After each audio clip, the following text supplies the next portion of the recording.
Kasabay ng ika-isang dekada, anibersaryo ng pagkapanalo ng Pilipinas sa arbitration case, no? Pagkakapanalo natin na tayo ang may karapatan sa West Philippine Sea.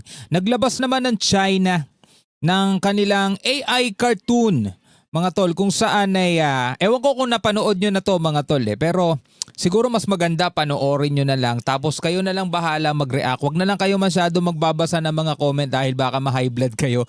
Dahil karamihan mga kapatid ng mga nagko-comment doon na anti-Philippines o hindi ipinaglalaban kung ano yung ipinaglalaban ng Pilipinas is mga Pilipino rin mga tol. Pero ngayon sa pagkakataong to, iyak ang China mga tol.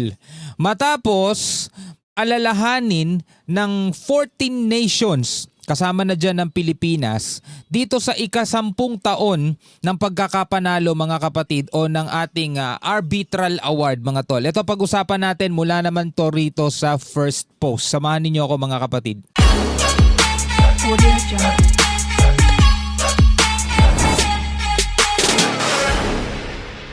Alright, magandang araw sa inyong lahat. Welcome ulit sa ating bagong video, reaction, review, commentary, opinion, criticism at kung ano-ano pa mga tol. Iyakan China at tila galit na galit dahil 13 nations o 14 nations kasama na rito ang Pilipinas, US, the UK, Japan. Inalala nila ang 2016 ruling by the United Nations Tribunal na nagdeklara na walang bisa. Basura mga tol, etong 9-dash line claim ng China na sumasakop sa almost entire ng South China Sea.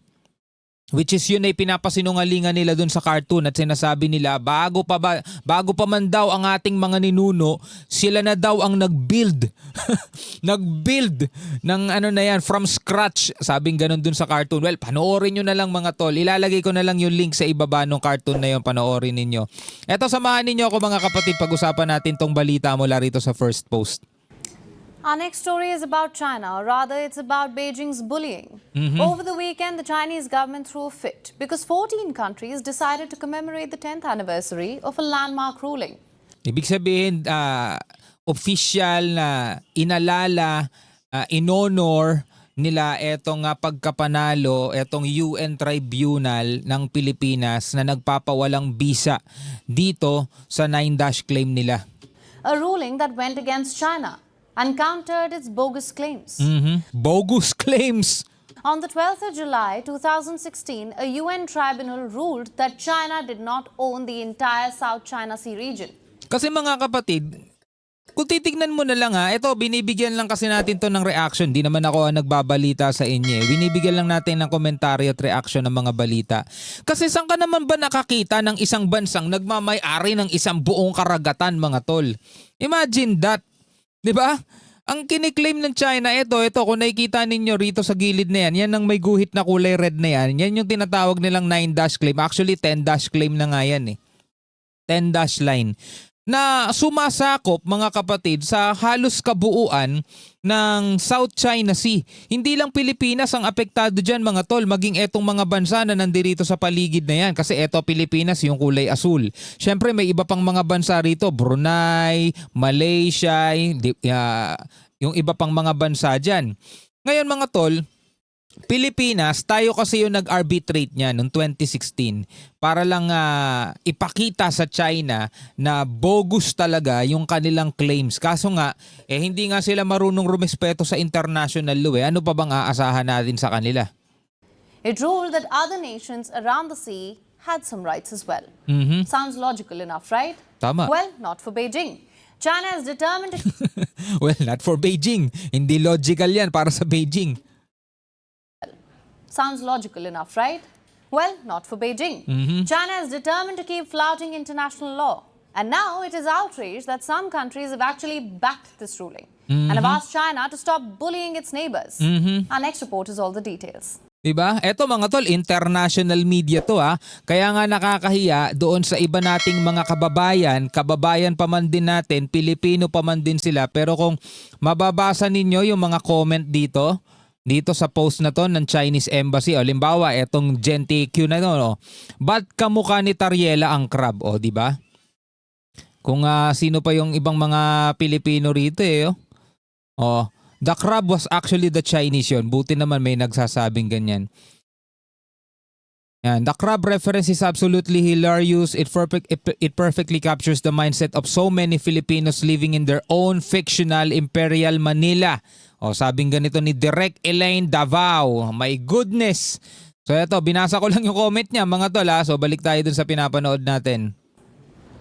China has picked a fight with 14 countries. Now to some of you, this may sound routine. Just China being China. Just China being China. But this time, Beijing is fighting for its right to continue breaking international law. Aw! Hindi galing sa Pinoy yun. Ngayon ang China ay patuloy daw na ipinaglalaban ng kanilang karapatan i-break o labagin ang international law. My goodness. Now to some of you, this may sound routine. Just China being China. But this time, Beijing is fighting for its right to continue breaking international law. That too, law that was settled a decade ago. And once again, it's the Philippines and its allies that are in China's crosshairs. Beijing is furious that Manila has been celebrating the recognition of its rights over the resources in its own territorial waters. The dispute may sound ridiculous. It should be obvious that a country has the rights to resources close to its shores. Tama, kaya nga tinatawag na exclusive economic zone. 'Di ba? Ang gusto ng China mga tol, wala tayong ganun. Saan ka nakakita ng bansang walang exclusive economic zone? Sige nga, matanong ko nga diyan yung mga pro-China. Saan kayo nakakita ng bansang walang exclusive economic zone? Yun ang gustong mangyari ng China doon sa mga bansang nakapalibot dito sa South China Sea. Ang gusto nila, kanila lang yung buong South China Sea. Well, syempre, pro-China sila. Ano pa bang aasahan natin dyan? However, this was not obvious to Beijing. For years, China has been steadily encroaching into the Philippines' waters and stealing resources like fish. Yan, tama. Whenever Manila tried to reason with Beijing, the Chinese government would say that historically it owned the entire South China Sea region. Kaso ang mga kapatid talagang nangyayari yung kasabihan ka kung sino pa yung kapamilya mo, kung sino pa yung inaasahan mong magiging kakampi mo, sila pa minsan yung magtataksil sa'yo Katulad ng iba nating mga kababayan, mga Pilipino yun mga tol. Pero tingnan nyo, mas pinagtatanggol nila yung claim ng China na pinag-aari ng China yung buong South China Sea. Diba? Buti pa yung ibang bansa Diba? Buti pa yung ibang bansa mga tol naniniwala sa ipinaglalaban ng ating bansa. It's said that ancient China had sent out ships to explore the water body all the way back in 200 BC, and it would keep pointing to its infamous 9-dash line. China considers this boundary sacrosanct, and why wouldn't it? After all, this random line gives it control over the entire South China Sea region. Never mind that other nations surround the water body as well. The Philippines eventually had enough. It decided to go to the United Nations, and for once, the UN came through. It ruled that China's 9-dash line was bogus, and that every bordering nation was entitled to resources in the South China Sea region. Tama.